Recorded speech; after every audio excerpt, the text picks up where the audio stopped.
Media. Welcome back to Behind the Bastards, a podcast about the very worst people in all of history. And we've got a fun one for you this week, folks. I know it's been a rough year. There's been a lot of pedophiles. I'm not just talking about the U.S. government. I'm talking about on the podcast. We've been covering a lot of pedophiles, in part because there's a lot of pedophiles in the U.S. government, to be fair. But this week, thank God, we're handling just an honest, simple grifter. You know, one of the good, decent con men who makes this podcast and this nation possible. And to talk with me about just a corn-fed, good old-fashioned down-home con artist, Brandie Posey. Brandie, you're a comedian, and you run your own comedy record label, and you've got an album, Milk Job, that's out right now. Absolutely. Right now, baby. Hell yeah. Welcome to the show, Brandie. How you doing? How you been since last we talked? I've been good. Also keeping up on the pedophile news and probably, keeping up with the pedophiles. Yeah, grinding my teeth as much as you, I imagine. Yeah. Yeah, it's frustrating to be aware of the world these days. I don't recommend it. Instead, why don't we all just sink into a story of days gone by, and talk about a con man from like a family of con men. This will be a nice one, everybody. I hope you all enjoy it. Is this about a Beagle Boy? It feels like you're about to tell me the story of the Beagle Boys. The Beagle Boys? Who the hell are the Beagle Boys? From DuckTales? Oh, no. No, this is much worse. Oh, okay, great. This is an iHeart podcast. Guaranteed human. This episode is brought to you by 20th Century Studios' The Devil Wears Prada 2, now playing in theaters. 20 years after the generation-defining classic, Meryl Streep, Anne Hathaway, Emily Blunt, and Stanley Tucci return to the healed streets of New York and the halls of Runway magazine in its next chapter. The industry has changed, scandal dominates, and power always comes at a price. Don't miss The Devil Wears Prada 2, now playing in theaters. Get tickets now. Support for the show comes from Public, the investing platform for those who take it seriously. On Public, you can build a multi-asset portfolio of stocks, bonds, options, crypto, and now generated assets, which allow you to turn any idea into an investable index with AI. It all starts with your prompt. From renewable energy companies with high free cash flow to semiconductor suppliers growing revenue over 20% year over year, you can literally type any prompt and put the AI to work. It screens thousands of stocks, builds a one-of-a-kind index, and lets you backtest it against the S&P 500. Then you can invest in a few clicks. Generated assets are like ETFs with infinite possibilities, completely customizable and based on your thesis, not someone else's. Go to public.com/podcast and earn an uncapped 1% bonus when you transfer your portfolio. That's public.com/podcast. Paid for by Public Investing. Brokerage services by Open to the Public Investing Inc. Member FINRA and SIPC. Advisory services by Public Advisors LLC, SEC registered advisor. Generated assets is an interactive analysis tool. Output is for informational purposes only and is not an investment recommendation or advice. Complete disclosures available at public.com/disclosures. You're listening to a podcast, so you're doing something else too, like maybe scrolling home listings on Redfin, saving places you like without thinking you'll get them, because that's what house hunting has become. But Redfin isn't built for endless browsing. It's built to help you find and own a home. Redfin agents close twice as many deals as other agents, which means when you find a place you love, you've got a real shot at getting it. Redfin helps turn saved listings into real addresses. Get started at redfin.com. Own the dream. The following ad is sponsored by Pets Best Insurance Services. You knew right away. He's perfect. The one for you. Those puppy dog eyes, that cute little button nose. You don't even mind the drool. When you find your perfect match in a dog or cat, the love is unconditional. Your budget, on the other hand, has realistic limits. Help protect your heart and your wallet with pet insurance from Pets Best. With plans starting from less than $1 a day, you can get up to 90% cash back on eligible vet bills. Pets Best makes it easy easy to pick a plan that works for you and your bank account. Find the perfect match for your perfect match at PetsBest.com. Pet insurance products offered and administered by Pets Best Insurance Services, LLC, are underwritten by American Pet Insurance Company or Independence American Insurance Company. For terms and conditions, visit www.petsbest.com/policy. Products are underwritten by American Pet Insurance Company, Independence American Insurance Company, or MS Transverse Insurance Company, and administered by Pets Best Insurance Services, LLC. $1 a day premium based on 2024 average new policyholder data for accident and illness plans, pets age 0 to 10.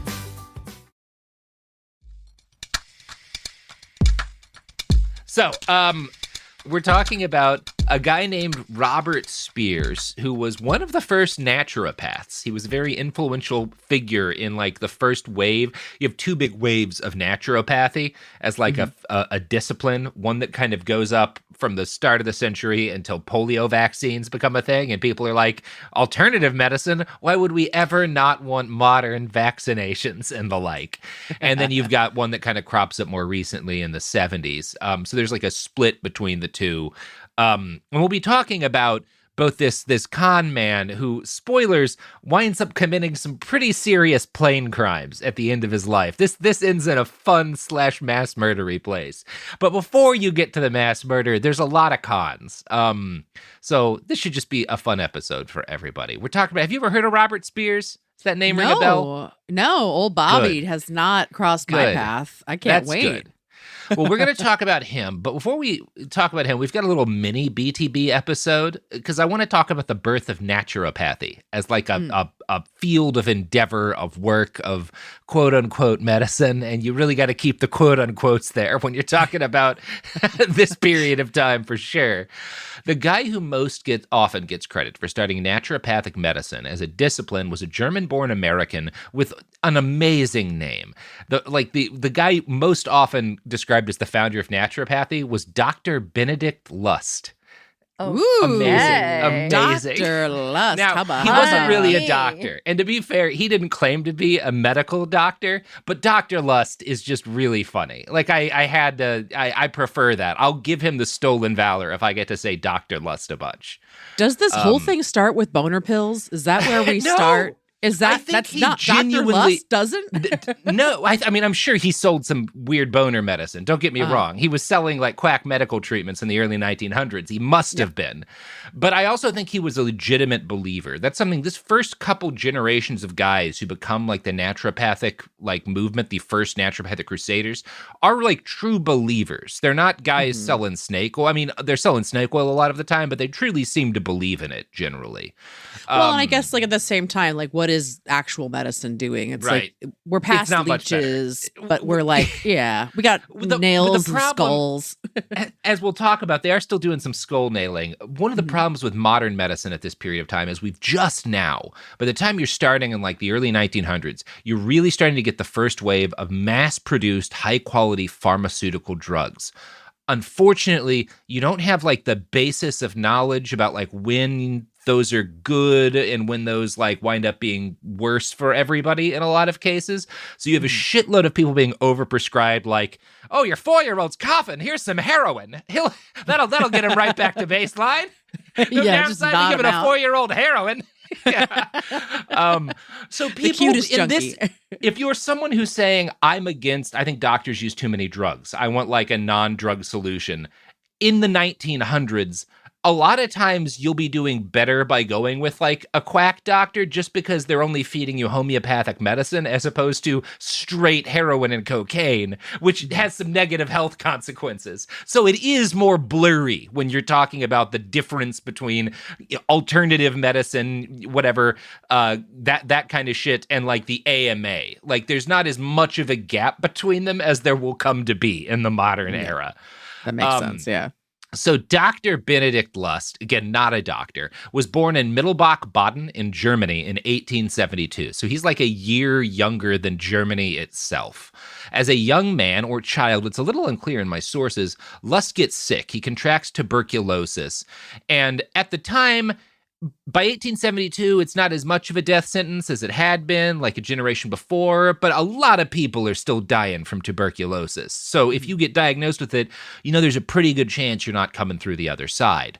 But Lust takes a treatment that's become in vogue at the time. It is known as the water cure.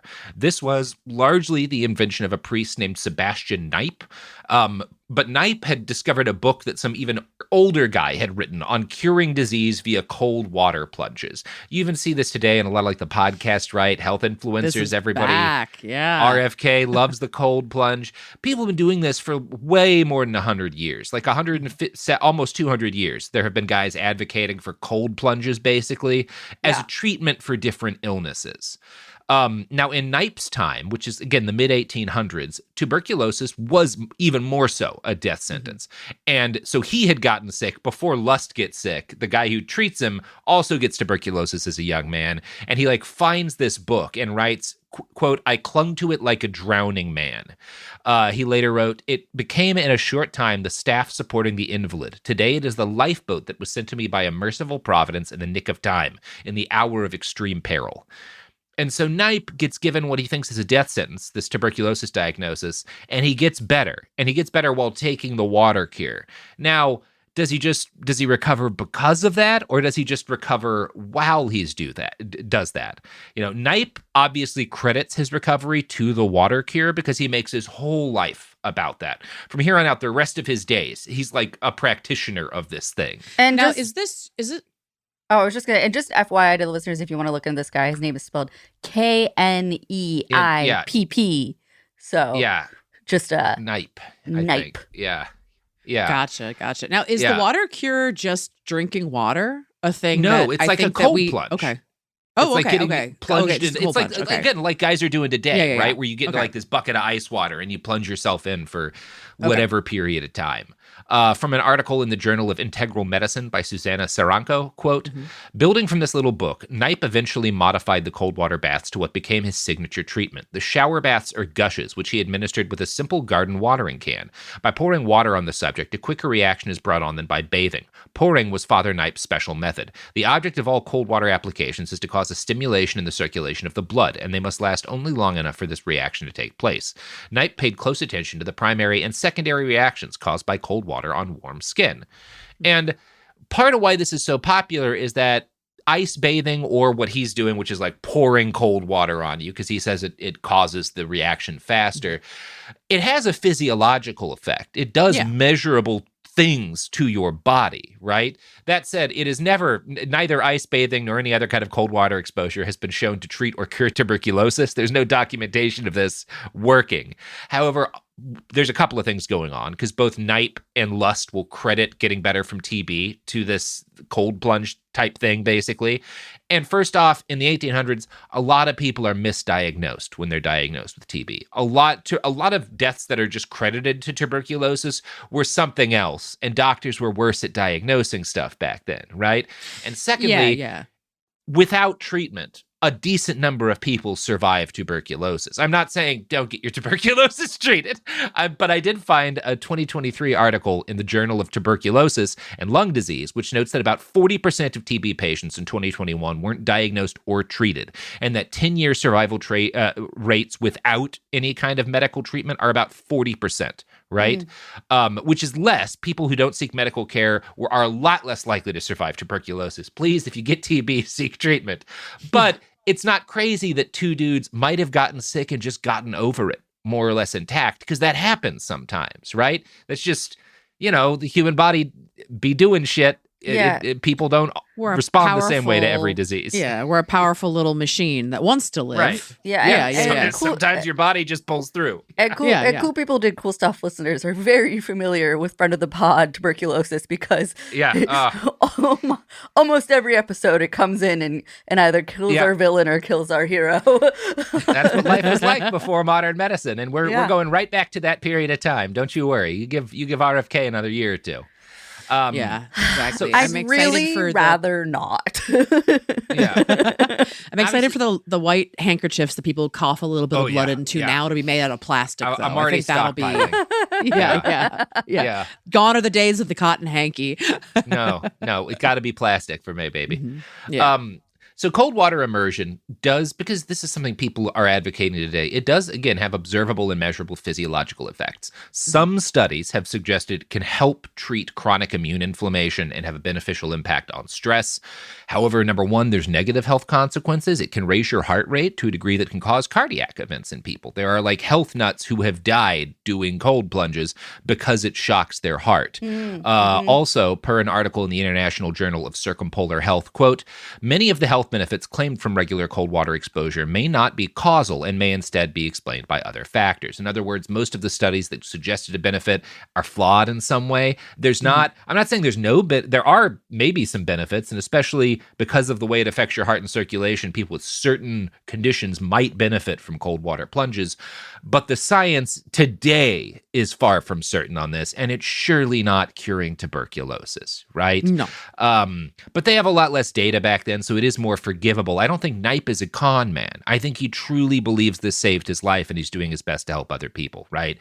And I think the same is going to be true of the future doctor, not a doctor, Lust, because he falls in love with this stuff when he goes to Knipe's clinic, which is basically a spa. Knipe's doing these cold water exposure things. He's also giving people herbal medicine. There's a lot of teas involved.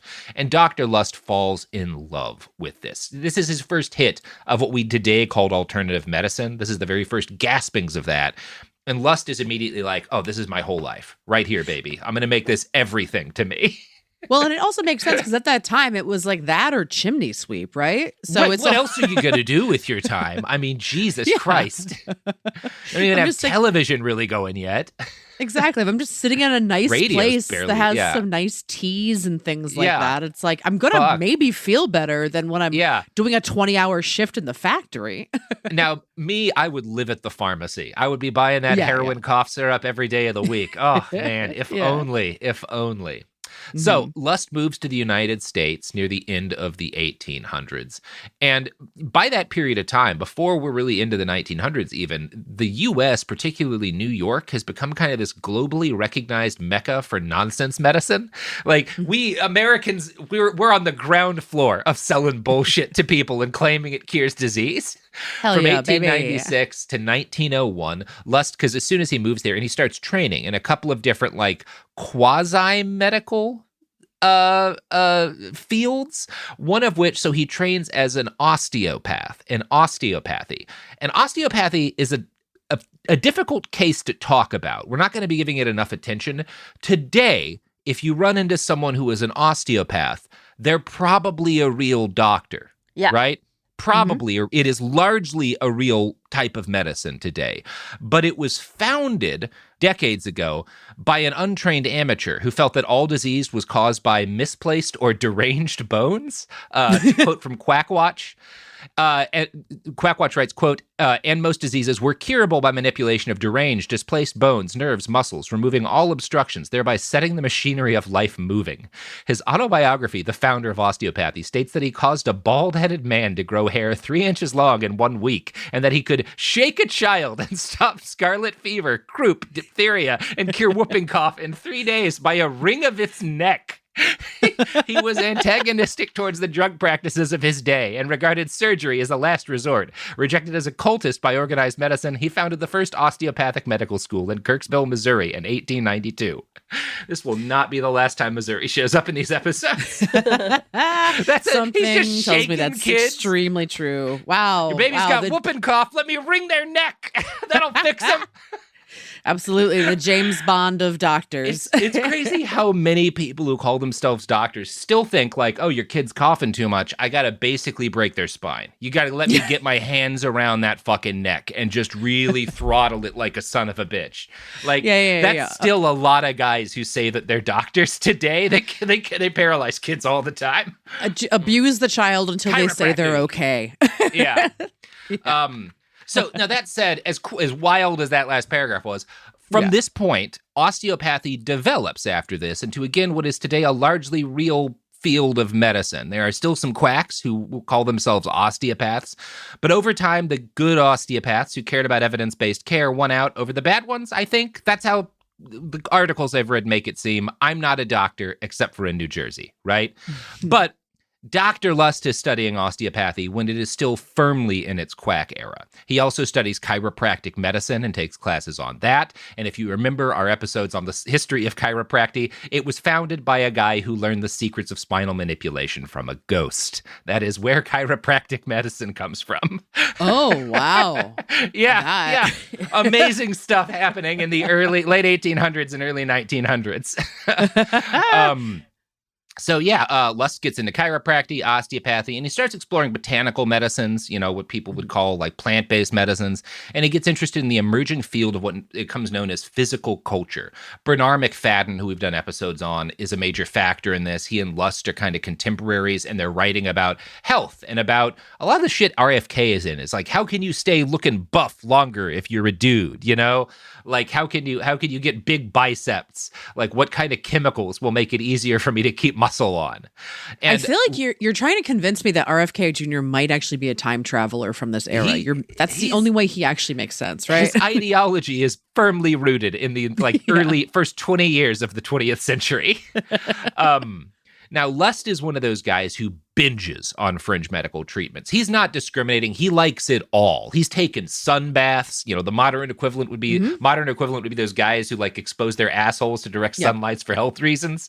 He's exploring electrotherapy. He's like shocking himself to make himself feel better. He's and crucially, what kind of makes Lust a trailblazer is he's putting all of these different quack treatments together, and he's mixing them with like cold water therapy and herbalism, and he's looking at it all as one connected field, not a bunch of separate things, right?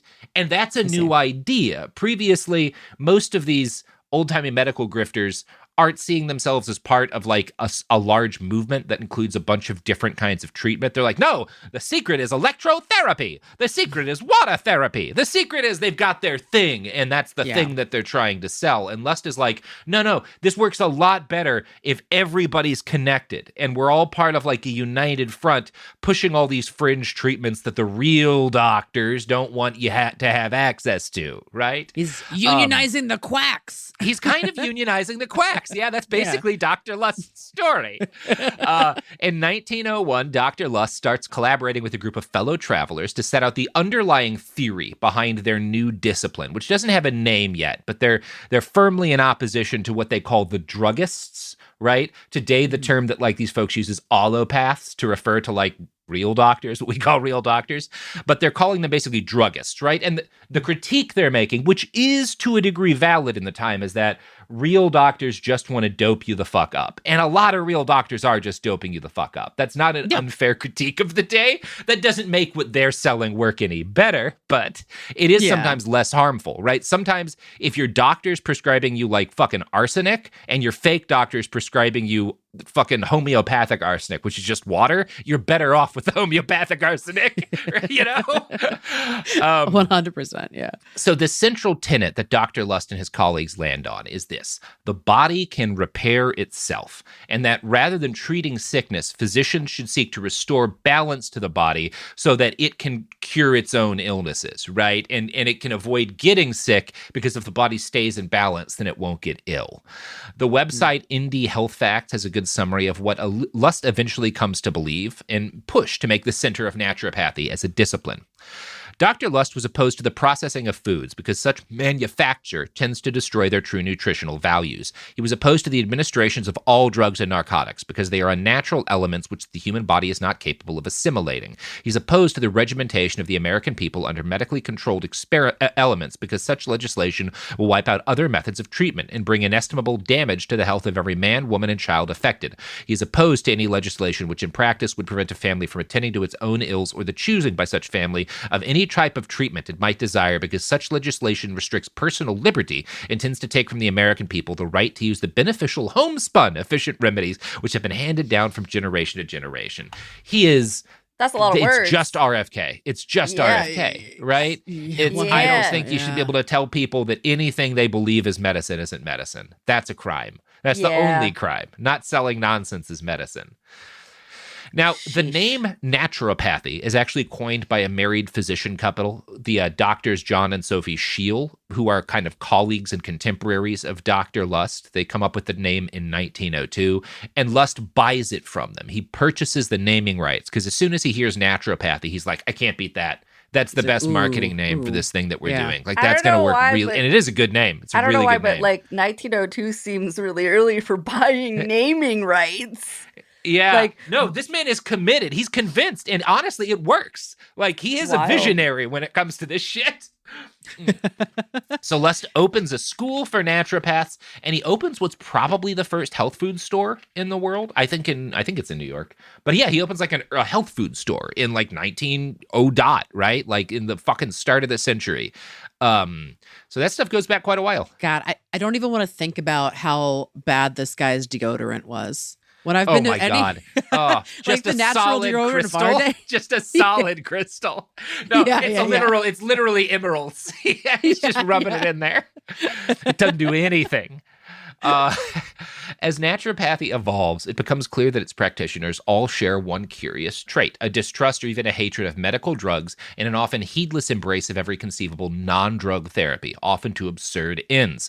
Now, and the way Lust frames this is like, people have a right to use the homespun treatments that their ancestors have been using for generations. That's not what's primarily being marketed by the naturopaths. They're into a lot of expensive, insane quack treatments. Take areopathy. Areopathy is a treatment that starts from the premise that, and this is true, heat can reduce pain, right? We've all probably experienced this in some way. It's a pretty common thing to deal with like inflammation, joint pain, all that sort of stuff. Sure. People have known this basically forever. If you've ever heard of like an old-timey treatment, the mustard plaster, where they'll put like this plaster of mustard on your naked chest, it's because that like burns and the heat offers like a relief from some kind of like chest cold symptoms and stuff. And I think I've never had it performed on me, but I'm sure it does like feel like it helps at least.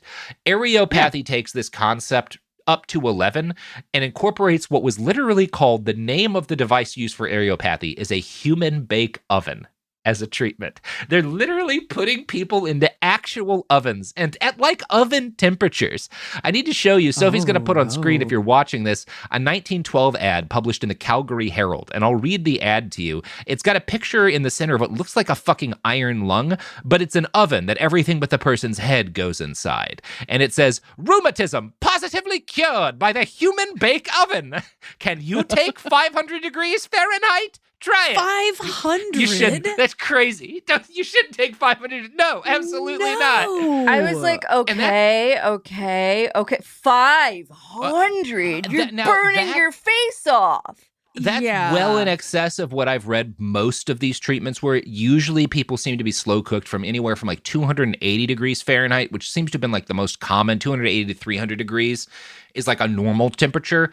And for most people doing this, the high temperature is up to like 400 degrees. But obviously, as that ad shows, some people are going way further than that. And it's not always the whole body ovens. Some smaller contraptions were used to target a single part of the body, like this easy leg bake oven Sophie's going to show you, which it almost looks like one of those cuffs you put your arm in. And it's on but I can see how you just kind of jam your leg in there and it just like bakes the shit out of it. Yeah, turn my knee into a brownie. Let's go. Wow, what a choice. This must have hurt and killed people. I haven't run into stories of that. You shouldn't be baked.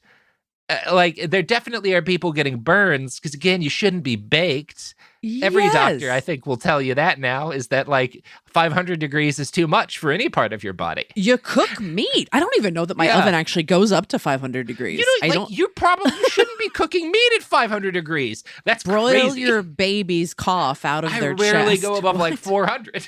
No, seriously, that's crazy. I like a hot sauna. I like a sauna. Yeah. That is a whole different ball game from this. This is crazy. That's another fucking level of batshit. Now, naturopaths were also known to advocate astral healing and zodiac therapy, which is basically giving someone tea based on their horoscope. And there were a bunch of weirder treatments that Quackwatch collected for an article on this, like, quote, blood washing with herbs, autotherapy, which is, quote, treatment with potions made from the patient's infected tissues or excretions, and autohemic therapy, which involves a solution made by modifying and potentizing a few drops of the patient's blood. Great stuff. Wow. Man, Great honestly, stuff. but seriously, shout Medicine. out to him for being able to sell somebody's shit back to themselves. Oh, that yeah, is absolutely. a hell of a Your salesman. own blood, selling your own blood. Man, you made that, bro. That's Yeah. crazy. Yeah. Wow. Now, to be totally fair to Dr. Lust and his colleagues, it's like 120-something years ago. Again, real doctors aren't always a lot better than the quacks.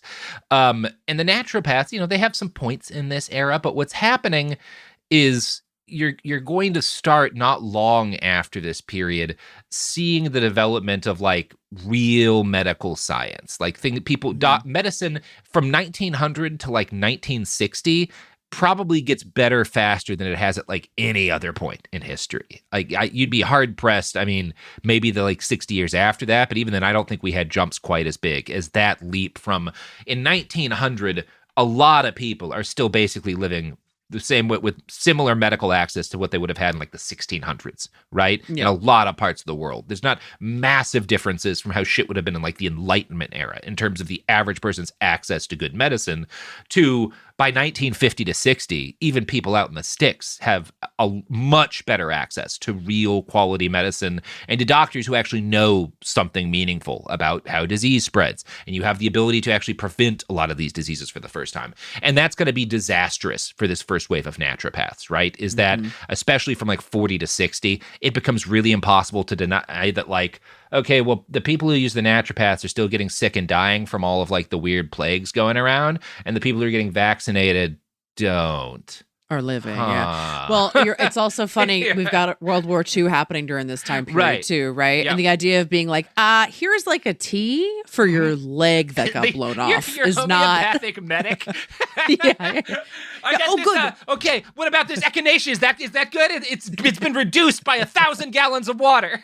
Oh no, you're dead. You bled out. You bled right out, huh? That was a femoral hit. Did either of you see that skit SNL did in the last month or so? That was like a combination of making fun of the Maha movement, but also like the pit. It's literally this. No, it's literally this modern good. Okay. times. So You would funny. love it. You would love it. It's great. Also, Harry Styles is in it.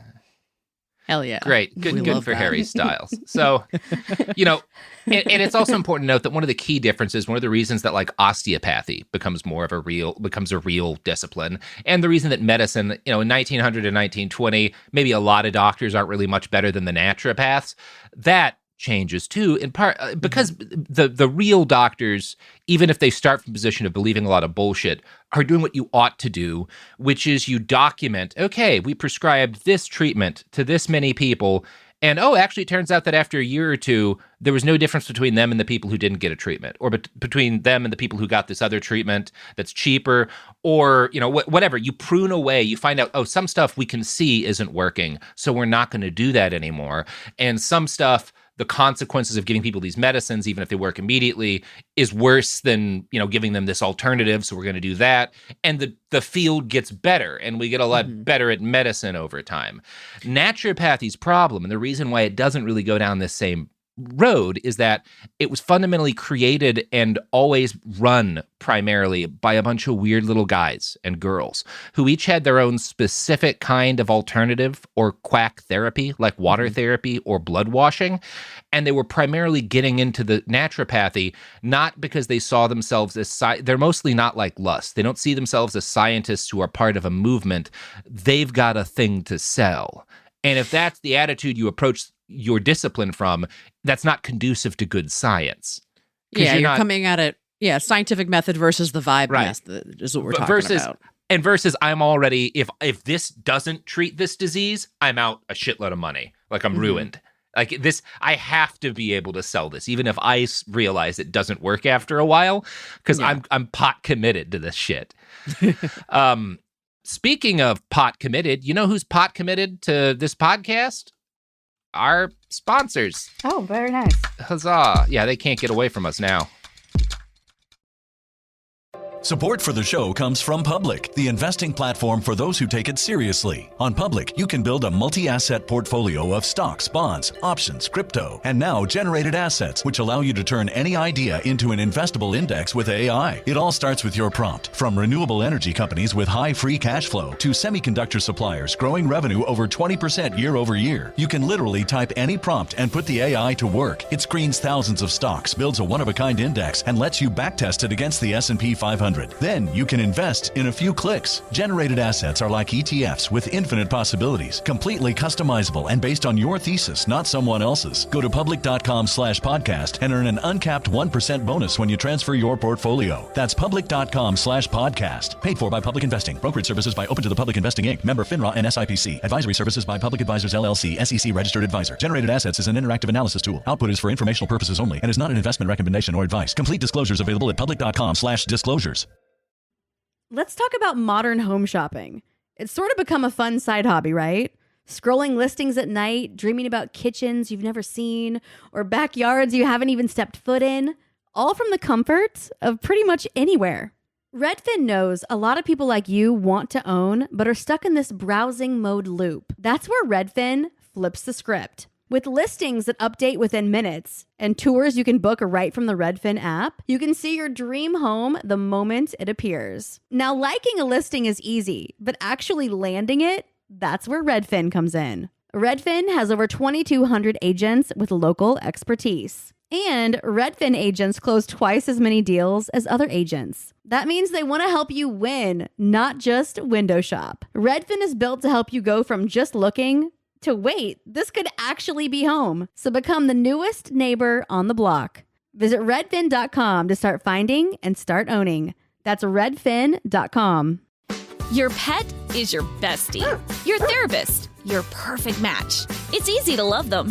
It's easy to protect them, too, with pet insurance coverage from Pets Best. Because it's all fun and games until they chew on something they shouldn't. And you get a vet bill to match. With perfect timing, Pets Best helps protect your furry friend and your budget from this imperfect world. Get up to 90% cash back on eligible vet bills from less than $1 a day. Pets Best has plans to cover accidents, injuries, and more. From puppies and kittens to seniors. Find your perfect match plan and get a quote at petsbest.com. Pet insurance products offered and administered by Pets Best Insurance Services, LLC, are underwritten by American Pet Insurance Company or Independence American Insurance Company. For terms and conditions, visit www.petsbest.com/policy. Products are underwritten by American Pet Insurance Company, Independence American Insurance Company, or MS Transverse Insurance Company, and administered by Pets Best Insurance Services, LLC. $1 a day premium based on 2024 average new policyholder data for accident and illness plans, pets age 0 to 10. Hi, I'm Cindy Crawford, and I'm the founder of Meaningful Beauty. Well, I don't know about you, but I never liked being told, oh, wow, you look so good for your age. Why even bother saying that? Why don't you just say you look great at any age, every age? That's what Meaningful Beauty is all about. We create products that make you feel confident in your skin at the age you are now. Meaningful Beauty. Beautiful skin at every age. Learn more at meaningfulbeauty.com.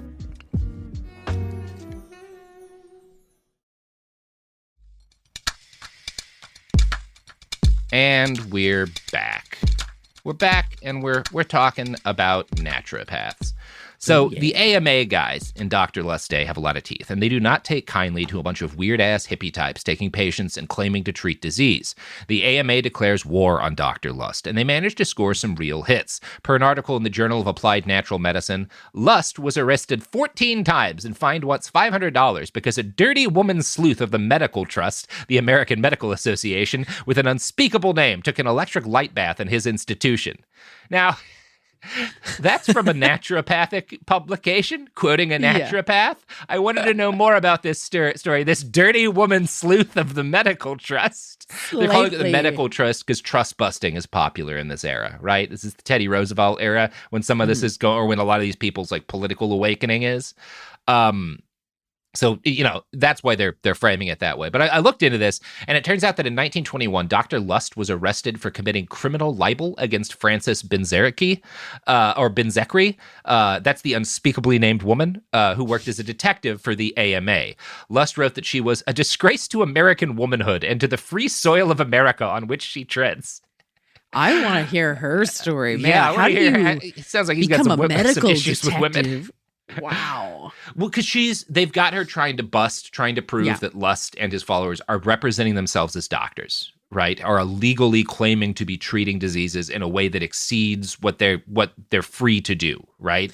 Obviously, freedom of speech and shit, you have some room, we have a lot more room today even, to sell like quack treatments, but you can't say certain things. Just to right, say, on your fake just medicine. To say that quote, a disgrace to American womanhood and to the free soil of America on which she treads. Hot. Love it. Yeah. Great tattoo. Great t-shirt. As every woman I've ever loved. Yeah, I want to see a film noir movie about this woman just like in her office smoking a cigarette, and just like somebody comes in with a bag of their own blood and was like, I need help, detective. Let's go. Yeah. So, these guys are all getting arrested a shitload for practicing medicine without a license, which is actually why Dr. Lust buys the rights to the word naturopathy. So his people will have something else they can call themselves that's decidedly not a doctor and thus much more defensible. And that actually works really well. Do they have a seal? The way that like doctors have a seal? Is just like a shaka in the middle? They've got a just, logo. Like, they've got a logo. They've got paperwork that they're issuing because he's handing out licenses for naturopathic doctors, right? And once they start branding themselves that way, judges tend to agree, even when they're still sentencing him. He was told by one judge, there's no evidence that you practice medicine or held yourself out as a physician, but we find you just the same.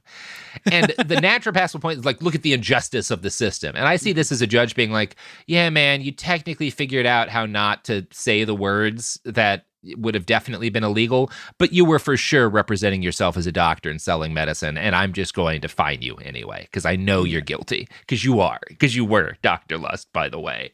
No matter how much flack the AMA threw his way, naturopathy kept struggling forwards. From the 20s to the 30s, roughly half of U.S. states passed laws that allowed naturopaths and other drugless healers to practice, per Quackwatch. However, as modern medicine developed, many of these laws were repealed, and all but a few mail-order schools ceased operations. The Doctor of Naturopathy, ND degree, was still available at several chiropractic colleges, but by 1957, the last of these colleges stopped issuing it. The National College of Naturopathic Medicine was founded in 1956 in Portland, Oregon, but until the mid-1970s had very few students. From 1960 through 1968, the average enrollment was 8, and the total number of graduates was 16. So again, there's a gap of like a generation from between the first and second wave of naturopaths. It makes, by the way, Portland, Oregon, where naturopathy, like its second wave started, the seeds of its rebirth, just had an outbreak of measles traced to a Safeway. And it's not because people can't afford vaccines. That's not, if you look at where the fucking viral outbreaks of cured diseases occur in Portland, it tends to be more affluent neighborhoods who are choosing not to take vaccinations. You can always count on Oregon to come up if it's like a weird medical thing, some obscure, very tiny cult. Bullshit Oregon's medicine like, stuff, weird hey, cult. Ancient white supremacy, modern white supremacy. Portland, baby. I love my adopted home. Oregon's like, hey, how you doing? Hey, yeah. We're keeping it weird, man. Hey, you're crazy, aren't you? Welcome to Portland. Yeah, but our weather rocks. It is nice. Great weather. So we hate the sun. Yeah. The weather today is so good, you guys. It is awesome. Perfect. It's like 65 degrees and sunny. It's great. It's perfect. I'm wearing a t-shirt. It's summer awesome. Fire season this year is going to be a nightmare, though. Yeah. Anyway, that's an important point. Just if you're talking about naturopathy today, there are some differences because there's like a break of a generation between two fields. I think a lot of the same problems are still present. An issue of, at least with this first wave, the very first naturopaths like Dr. Lust, I think really believed in what they were doing. A big part of the problem is a huge amount of like the second wave are just people who realize, oh, this movement connects me to a huge base of people I can sell nonsense to. And that's that's definitely a lot of the founders too. I maybe I'm wrong about Lust being in this genuinely. Like, I honestly can't tell with him, but it seems like he's somebody who like really does think this all works. And that's not going to be the case with our actual subject of this week, Robert Spears. Yeah. Who again is the guy we're talking about this week. Yeah. Or at the very least, like Lust believed it for some period of time. He clearly was a believer, and who knows what happened later. But, I mean, you're not going to go through all of this trouble necessarily if you don't have true belief behind that for some point. Right, yeah. right. That's tends to be how I think about it too. And yeah, so Robert Vernon Spears, the guy we're actually talking about, was born on June 26th, 1894 in Cassville, Missouri. See, I said we'd get back to Missouri, and we sure as hell did. It's actually going to show up a few more times in these episodes. Wow. He was not, however, born under the name Robert Vernon Spears. This is one of our classic con man stories where this guy has like 30 or so serious names, by which I mean a name that he took real efforts to falsify as his own. He's got documents for these names. He's got dozens of them. This guy goes through so many fucking names. He was probably born Clyde Stringer or Clyde Porter, but even that I have to put a probably on because Clyde/Robert's mother is a woman we just know of as Matilda, and she writes her kid as a name. She gives him a different name on different government documents because she's also a con woman. And so from the beginning, she's like setting her son up for success, being like, I'm going to make sure nobody ever knows what your name is, boy. Like this will really benefit you down the line. There's not a clean paper trail for your life. That's not going to be SEO for 150 years. Yeah. Trust me, being able to become a new person by skipping counties is going to be much more beneficial than name recognition in the life you're going to lead, my son. Well, and it's fine. I will say, if this kid was born a Clyde, I have a little bit of respect for him out of the gate. Oh, born Clyde. Clyde to the bone. Mm-hmm. Yeah. I love to hear. I'm excited to hear about a Clyde who identifies as a Robert. This is great. Yeah. Well, he comes to later.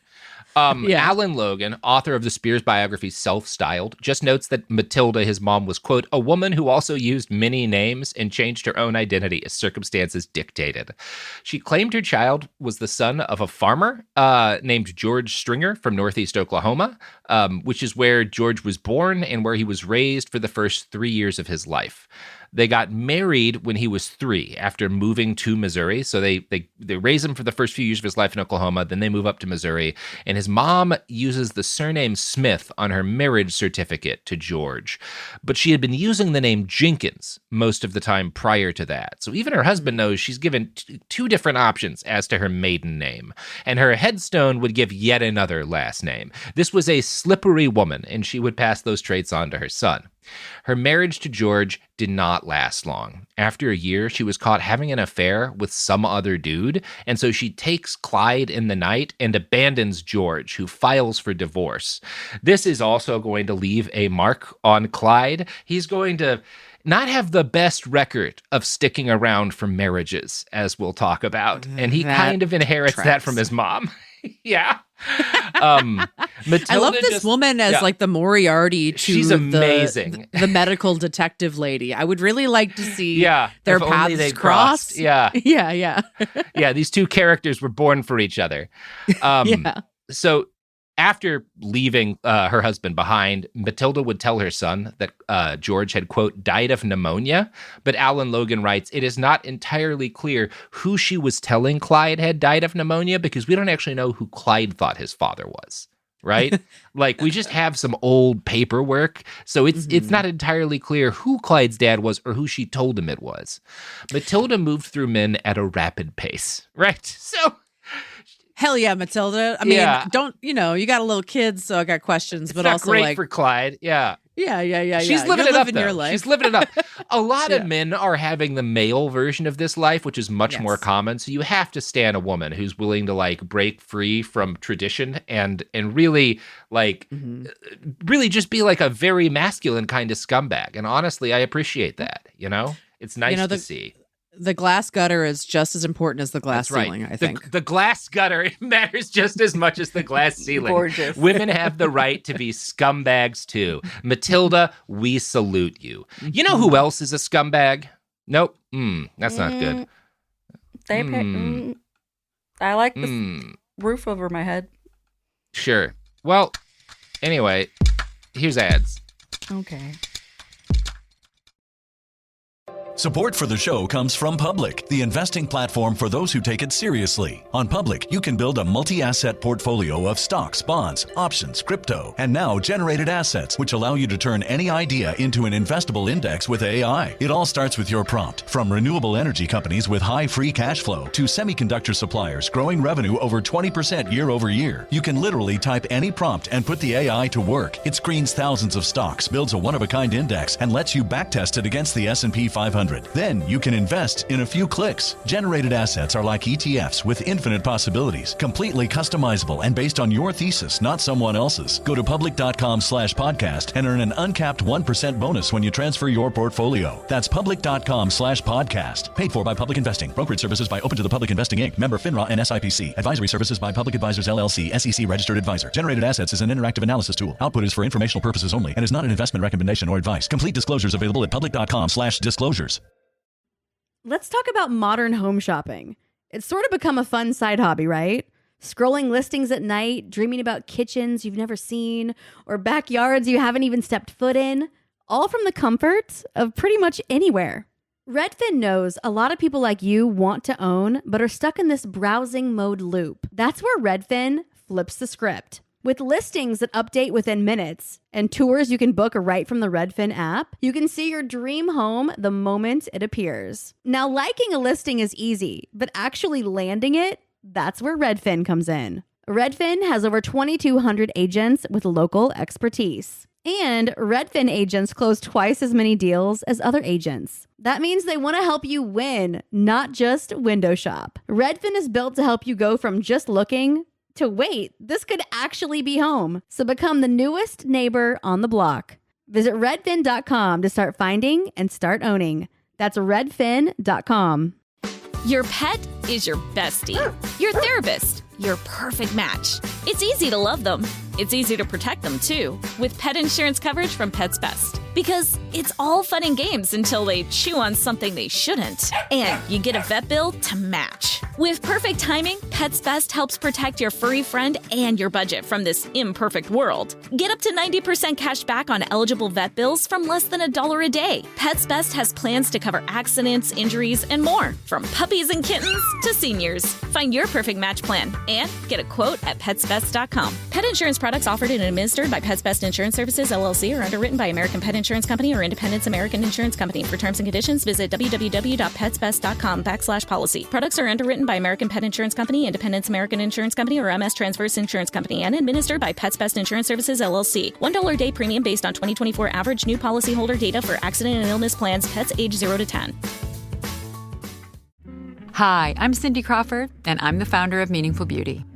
Well, I don't know about you, but I never liked being told, oh, wow, you look so good for your age. Why even bother saying that? Why don't you just say you look great at any age, every age? That's what Meaningful Beauty is all about. We create products that make you feel confident in your skin at the age you are now. Meaningful Beauty. Beautiful skin at every age. Learn more at meaningfulbeauty.com.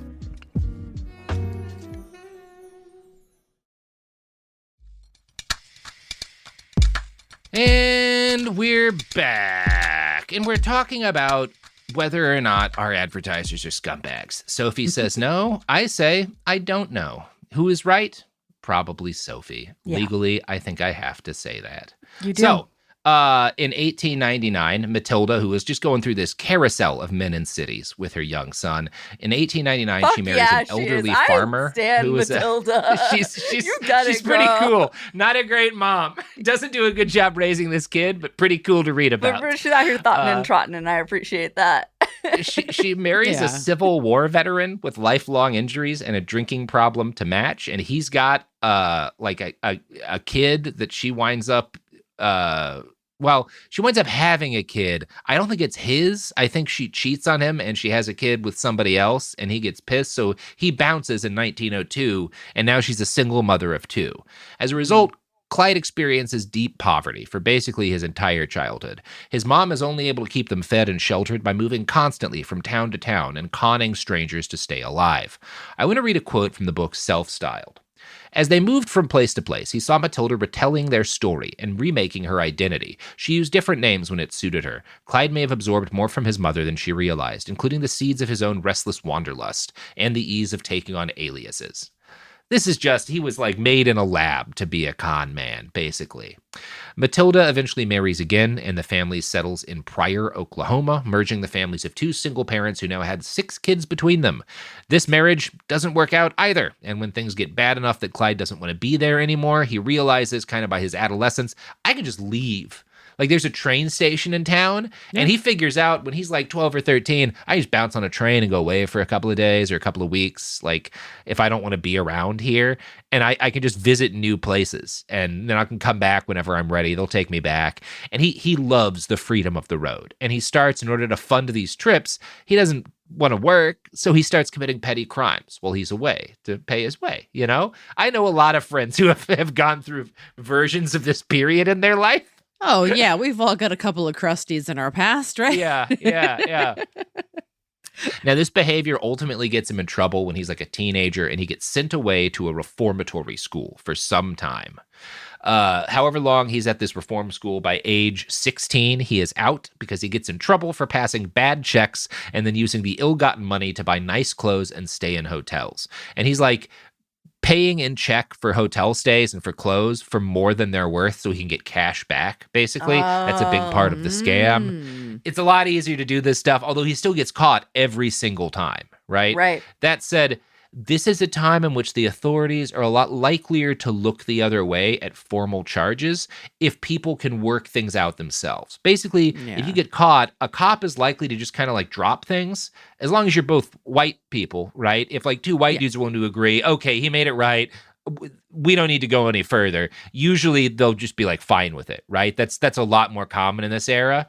So he's like a raptor testing the fence too. So he's just like, okay, where can I, what is the move here? Yeah. What can I get away with? And part of what he learns is he's really charming. Clyde is deeply charismatic.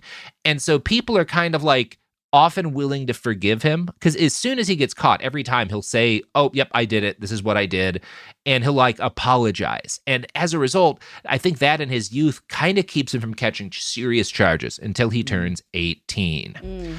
So Clyde, one of the things about Clyde is he fucking loves trains. Very relatable, right? Unfortunately, he loves trains because of the crime potential inherent in those trains. And he's been observing employees at the local railroad company, MKT, cash checks. And he also, one of his friends, I think, works for MKT, and his friend's dad had worked there for a while. And so he like talks to that guy and plies him for information about how the check writing process works for MKT employees at the MKT bank. And then he forges the name of his friend in a check payable to himself. And I'm going to quote from Alan Logan's book here. His real audacity was in taking that forged check to his friend's father, the MKT railroad agent who cashed it for him. The check was only for $9, $233 today, but the thrill of it was priceless. The MKT railroad was enraged by the outrageous stunt. They deployed Special Agent Porham to give chase, as Spears made his first known headlines, described as the Gilded Youth.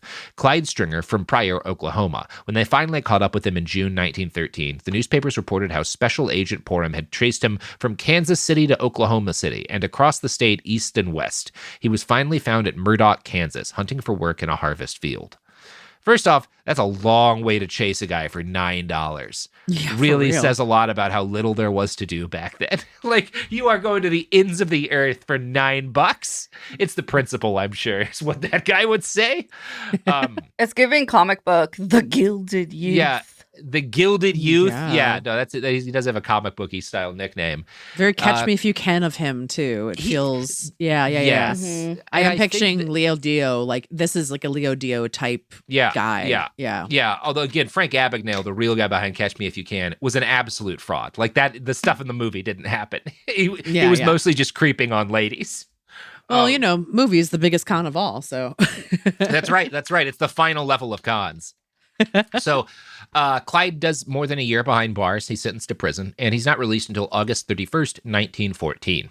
And as soon as he's free, he establishes a pattern of behavior that's going to be with him for the next half century. He'd kind of consider going straight, maybe briefly toy with the idea, and then he would immediately commit a series of daring frauds in assorted small towns and cities across Oklahoma and the middle states. And he's just going to like commit a bunch of fraud and then fucking get arrested periodically in a pattern. This becomes like the normal like tempo of life for him for the next several years, right? Is he'll commit a bunch of petty fraud, mostly passing bad checks and stealing merchandise from like different retailers he worked with over the years. Then he'll get caught and he'll get in some trouble. He'll either talk his way out or he'll do a little time and then he's back on the road. I imagine he also has like a bunch of babies and baby mamas all over the country during this too. Maybe. Well, he does. He has some. He does have a couple of kids that he abandons. Like I think, like 3 over the course of the story. He also has a lot of wives that he abandons, as we'll talk about. So within 3 years, by 1917, he's a wanted man again. So when he moved to Collingsworth, Oklahoma, he changed his last name from Stringer to Porter and figured that'll be good enough. Nobody's gonna guess that Clyde Stringer's Clyde Porter. That's not gonna. That's impossible for people to suss out. And then he passes another series of bad checks and he has to steal a car to flee town. Clyde drove the car to a train station and left it parked outside with a note being like, here's who this car belongs to. I'm sorry I had to take it. You know, this is where you should return it to, you know? So the cops ultimately raid Clyde's home and they find a bunch of stolen property and a huge number of forged checks. These were of such high quality that businesses started posting copies of Clyde's bad checks to warn their employees about what to look for when trying to spot bad checks, right? That like these are the archetypal bad checks. So you should familiarize yourself with them. Wow. Clyde, okay. He goes on the run for a few more months, but as is always the case, he can't avoid the temptation to visit his family and friends, and he gets caught in Toledo operating under yet another fake name. I think he's visiting a sister, and that fake name is Charles Howard. He shows up in court dressed per the Tulsa Daily World to the nines in a dark suit, white turned-down collar, and multicolored silk tie. It was his second attempt to win a reputation in the bad check line. So they're always kind of, he's handsome and he's well-dressed, and the newspapers always write about that, and it starts to, there's this big, it's going to be even bigger in the 30s, this like gentleman bandit archetype that's huge in American pop culture. And because Clyde is handsome and he's mostly robbing banks, and he's not doing it violently, a lot of people kind of like him. Like, the news is interested in any Clyde crime story because he's this really likable criminal figure people want to hear about. When does Bonnie and Clyde happen? Because that's a different Clyde that robbed banks. That's going to be in the 30s. Totally different that's Clyde. Later And this Clyde's going by Robert by then. That's the spot. You got to get out of the Clyde business by the time there's that other Clyde. Yeah, exactly. He's just like a hack. And I think there's a strategy here. I think he knew he was going to get caught when he stole that car to get away. And I think the note he leaves is part of his image campaign, basically. That like, if I leave a note in there telling them how to return it to its owner, that'll go better for me when I ultimately wind up in front of a judge. And it does work for him. He winds up in front of a judge. In his biography of Clyde, Alan Logan notes that most of Clyde's victims in this period didn't press charges. And many who did still described him as basically a good guy. Like they were like, well, I think he's a really good guy. He just fucked up here and I'm still pressing charges. In keeping with tradition, these recent charges are ultimately dropped, which Logan claims was due to a technicality. I'm not sure if that's accurate. Vanishing Act, which is another book about Robert Spears / Clyde. The author of that, Jerry Jameson, suggests something different. Quote, the judge let Charles Howard off easy, citing the thoughtful note he had left in the stolen car. This time, however, he suggested the young man join other American patriots fighting in Europe during the Great War. So basically, Clyde gets off, but on the condition that he join the army and go fight in World War I, right? That's kind of what happens here. Is this judge is like, you're a good young man. What if you just go into the trenches for a little while? How does that sound to you?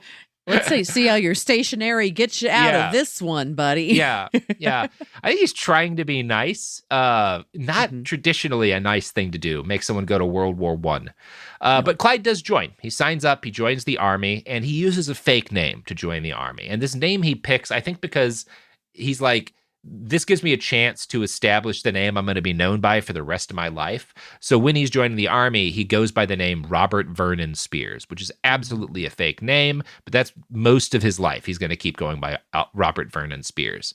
As soon as he signed up, just a few days before he reported for duty, Spears befriended another recruit, C.S. Gilbert, and the two went partying before handing their lives over to the army.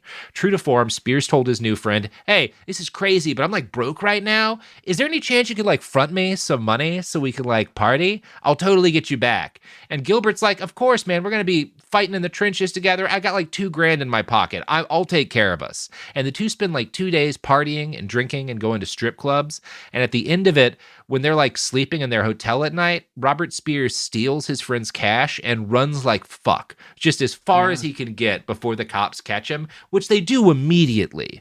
Spears confesses and he hands over the money, but Gilbert refuses to press charges. And in fact, he begs the cops to release his friend, saying, "I guess I like the guy. And besides, I'll be serving in the trenches with him." It's like, if you went to prison, you wouldn't. But Gilbert seems to be a very nice dude. Yeah. Oh, poor Gilbert. Yeah. You need a CODA meeting, buddy. You deserve a better friend, man. This guy is not your friend. There's like a local news story at the time with the title, "Lad Frees the One Who Robbed Him." Very cute. Very fucking 1917. I don't know much about what Spears actually did with his time in World War I because he mostly lies about it later, right? We get very little detail about what his actual service is. It looks like he probably spent the last year of the war as an aviator sergeant in the 314th Aero Squadron, which was attached to the precursor of the British RAF. There's no evidence that he was a fighter pilot, but he pretends to have been a fighter pilot as soon as he gets back. If you're going to be a con man, what better job than fighter pilot, right? You're not going to lie and say you fought in the trenches like a schlub. You want to be a pilot, baby. That's the sexy job, man. Uh-huh. They got the aviators. Ain't nobody else got the sunglasses. It's a mark of how fucking bullshit our era is that, like, even if you get trapped in one of, like, these cool, like, one of our modern 21st century wars, like, the cool new technology is so lame to be the guy working with. Like, if in 1917, you're like, yeah, I'm a fighter pilot in Europe, that's, like, cool as hell.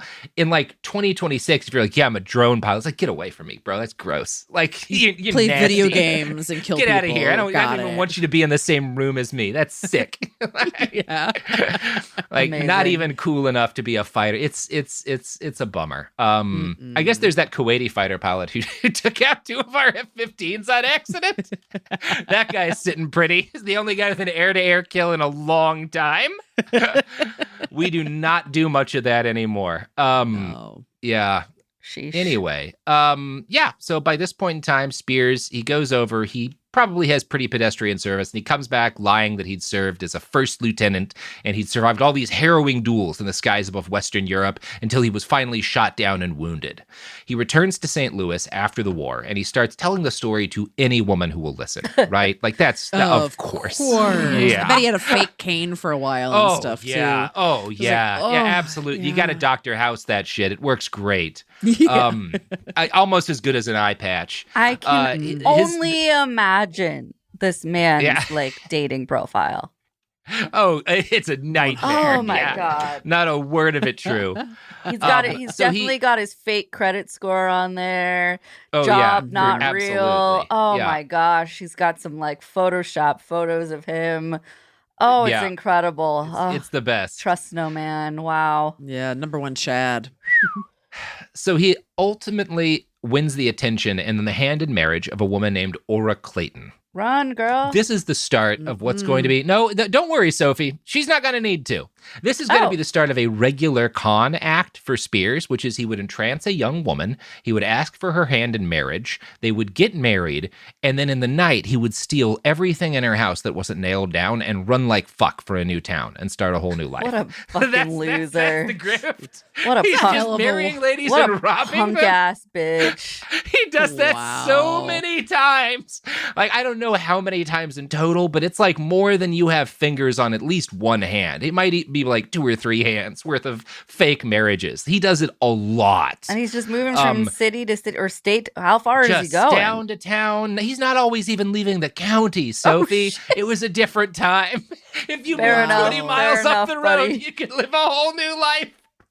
Prototypical fuckboy. Here we are. It is it's fucked up, but it's pretty funny. So days after marrying and abandoning Aura, he asks Dorothy Hayes for her hand in marriage, and then he abandons her, takes all of her shit, and drives out west. He just keeps doing this. He spends the early 20s conning a series of victims, several of whom become his wives. He does this in like Seattle. He moves down to Portland, Oregon, and then through California, Nevada, Idaho, and ultimately winds up in Denver, Colorado. He is just leaving a trail of heartbroken women who are also broke because he took all their money wherever he goes. He's the Tinder swindler. He's the Tinder swindler. Yeah, he's the Tinder swindler. But he kind of gets a reverse thrown at him when he in Denver, he meets maybe his only real match, which is a young lady named Laura Myers. And she seems perfect for him. She's beautiful. She's got a rich family that he can fleece for all they're worth. So they get hitched and they book an expensive vacation. And Spears is heading upstairs to get their luggage from the hotel that they'd been staying in for the last couple of weeks. And Laura flips the script on him. And by the time he comes downstairs with their luggage, she's stolen all of his money and run for the hills. This is an hour after they get married. He gets turnabout is fair play, motherfucker. Laura got your number. Ooh, man. Takes all his shit and bounces. Laura Myers, feminist icon. Yeah, Laura Myers, feminist icon. Love Laura Myers. Wow. And that that's the moment he actually fell in love. Yeah, that's the moment. The first time in his life. Yeah. It is beautiful. You love to see, the story end that way. Well, it middles that way. We haven't even gotten to him becoming a fucking naturopath yet. There's a lot more left of the Robert Spears story, but not today, because we're at about an hour. So, yeah, I think, Brandie, you want to go out with any plugs here? Yeah, I have a new album. It's called Milk Job. I'm a stand-up comedian. It's out on my record label that I started called Burn This Records, that is trying to bring more equity into the comedy space for DIY comedians all over the United States and world. A big thing that you could do to help our label out is if you went to youtube.com/burnthisrecords and followed our label so I can monetize video. That would be a huge help. I would really appreciate it. My album is going to be a special that comes out in April, so you'll be able to see it there as well too. And then I'm on Vans Warped Tour all summer long doing comedy. So come say hi. Awesome. Excellent. All right, everybody. Well, that's going to be all of it for all of us for it today at Behind the Bastards, a podcast that you just listened to. Why not listen to another one? Why not, on all of your different devices, just constantly have episodes of this show playing on random loops? You don't even have to listen to it. Just always be playing our episodes. Break into your friends' houses. Do that with their electronics too. It's a fun way to do us a solid that will have no consequences for anybody. Breaking and entering is fine if you do it for a good cause. That's our official Behind the Bastard stance. No, it is not. Goodbye. Okay, well, we're done. Sophie and I disagree on this. Bye. Behind the Bastards is a production of Cool Zone Media. For more from Cool Zone Media, visit our website, coolzonemedia.com, or check us out on the iHeartRadio app, Apple Podcasts, or wherever you get your podcasts. Full video episodes of Behind the Bastards are now streaming on Netflix, dropping every Tuesday and Thursday. Hit Remind Me on Netflix so you don't miss an episode. For clips and our older episode catalog, continue to subscribe to our YouTube channel, youtube.com/@BehindTheBastards. We love about 40% of you, statistically speaking. Ever wonder how to make hosting look effortless? Here's a secret. Getting ahead of the mess with new Reynolds Kitchens countertop prep paper. Just lightly wet the counter beforehand so the paper grips and stays in place. Then lay down the Reynolds Kitchens countertop prep paper so drips and spills stay on the paper, not all over your kitchen counter. You can roll out dough, prep a party spread, or cook alongside family. When you're done, cleanup is as simple as lifting the paper and revealing that clean counter underneath. Effortless. You can use it for cooking and baking prep and even crafting, especially when you need extra working space. Because when the mess is already handled, you can focus on what matters: the food, the people, and the moment. It may look effortless, but now you know it's Reynolds Kitchen's countertop prep paper.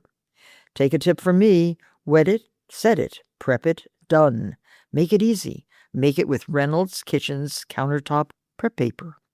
Available now in the Reynolds Wrap aisle in Walmart and Target. This is Bethany Frankel from Just Be With Bethany Frankel. Listen, I have a bone to pick with these dog food brands calling themselves fresh, natural, healthy. Sounds great, but a lot of these quote-unquote fresh dog foods in your fridge are not even 100% human grade, which is why feed your babies Just Food for Dogs. It's good enough for biggie and smalls, my precious babies, so it's good enough for your babies. 100% human grade, real ingredients, beef, sweet potatoes, green beans, delicious. These are foods that you would want to eat. Not that the babies would ever share. Just Food for Dogs is the #1 vet-recommended fresh dog food backed by over a decade of research. No marketing fluff. My dogs lose their minds at dinner. They run to the bowl, tags wagging, paws tapping, full Broadway performance every single night. So I do care about the food I feed Biggie and Smalls. So go to justfoodfordogs.com for 50% off your first box. No code, no gimmicks, just real fresh food. Ryan Reynolds here from Mint Mobile. I don't know if you knew this, but anyone can get the same premium wireless for $15 a month plan that I've been enjoying. It's not just for celebrities. So do like I did and have one of your assistants switch you to Mint Mobile today.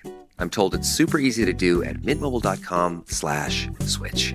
Upfront payment of $45 for 3-month plan, equivalent to $15 per month required. Intro rate first 3 months only, then full price plan options available. Taxes and fees extra. See full terms at mintmobile.com. This is Jacob Goldstein from What's Your Problem? When you buy business software from lots of vendors, the costs add up and it gets complicated and confusing. Odoo solves this. It's a single company that sells a suite of enterprise apps that handles everything from accounting to inventory to sales. Odoo is all connected on a single platform in a simple and affordable way. You can save money without missing out on the features you need. Check out Odoo at odoo.com. That's odoo.com. This is an iHeart podcast. Guaranteed human.